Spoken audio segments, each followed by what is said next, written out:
Well, welcome back to the Word Expanded the Gospel edition. We're glad that you joined us. We've been going through the Gospels, reading all the verses, but then taking each little section and coming out with a couple truths from that. And so we're in Matthew, we're in chapter 13. We're going to start today with verses 24 through 30, right?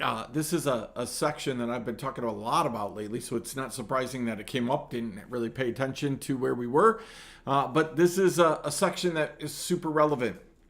Jesus is talking, and he puts another parable, it says here, before them, saying, "The kingdom of heaven may be compared to a man who sowed a good seed in his field.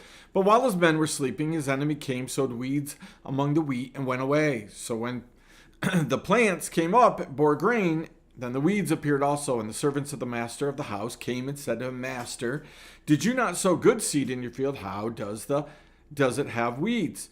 And he said to them, 'An enemy has done this.' So the servant said to him, 'Then do you want us to go and gather them?' But he said, 'No, lest in gathering the weeds you root up the wheat along with them. Let both of them grow together until the harvest. And at the harvest time I will tell the reapers, gather the weeds first, bind them in bundles to be burned, and then gather the wheat in my barn.'"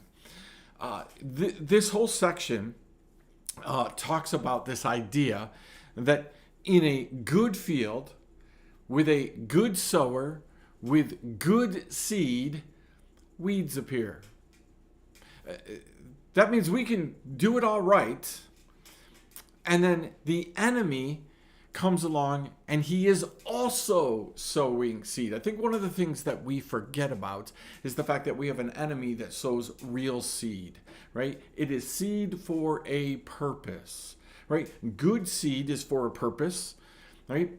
Bad seed is for a purpose.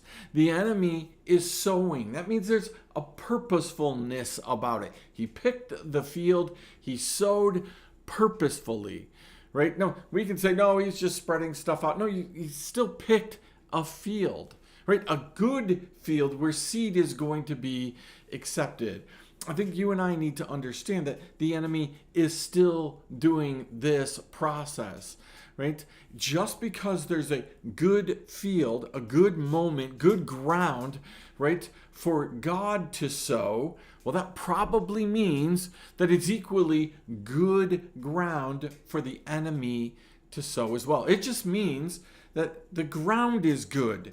I was just talking about this morning. There are a lot of people who legitimately were seeking for spiritual growth, seeking to know more about God, more about Jesus, who end up in the enemy's camp, right? Because they're hungry for growth. They're hungry for the seed. They're hungry for someone to sow.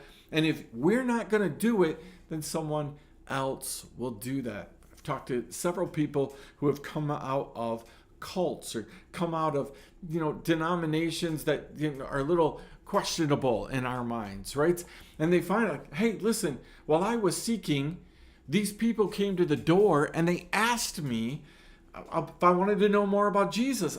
I'm taking that as God's answering my prayer because I am praying for more about Jesus, right? This happens frequently. And Jesus answers them here by saying, hey, listen, here's how we need to understand that. We got to be really careful about how we handle this. We don't just go traipse all over all of the plants that have come up to get rid of the bad plants. I don't know how much weeding you've done, but when your plants are small, sometimes when you're pulling out weeds, those plants get pulled up at the same time. So we're careful, and Jesus comes up with something that's kind of revolutionary here. Hey, how about if you let it all grow up together, and then at the end, we'll sort it all out. That means, you know what? In our churches, there are probably going to be people who are weeds in nature. God's not necessarily going to come through and pick them all out. Right? Sometimes we let it grow up together, and at the end, we allow God to go through and sift through. Why is that? Because God knows the intentions of heart. God knows where people are. Again, Jesus said to people, listen, there's a parable of sheep and goats, right? Where there's a bunch of people who are going to think that they're in a good place, that they're saved. And there's going to be a bunch of people who think that they're good people and are saved. And Jesus is going to say, get away from me. I never knew you. That's the process. The process is there's a bunch of people who think that just by going to church, just by doing good things, they're all set in heaven. It's not about that, right? There's an intent that needs to be there to be godly, to be good seed. So we look at this little section. There's so much to get out of it. I pray you read it again and that you would start sifting through, ask some questions, right? Ask some questions down below in the comments, but ask questions of your pastor, ask questions of small group leaders, of your spouse, of your kids. Ask some questions. Hey, do you think our family is good seed or bad seed? When it got to the end of it, would we be pulled out first or would we be pulled out second? Right? Did we take this moment? Did we sow good seed into this moment? Or did we allow the enemy to sow bad seed through us? That has a lot to do with your words, your actions. What happened in this moment? The moment was great, right? There was good soil. What did you plant in it? And do you know that, again, Jesus said, out of the mouth comes blessing and curse. You're capable of doing that. I know there are some people out there that think they're incapable, right, of doing that, but you are capable of doing that. So what are you sowing today? Think about that. We'll see you next time right here on The Word Expanded the Gospels.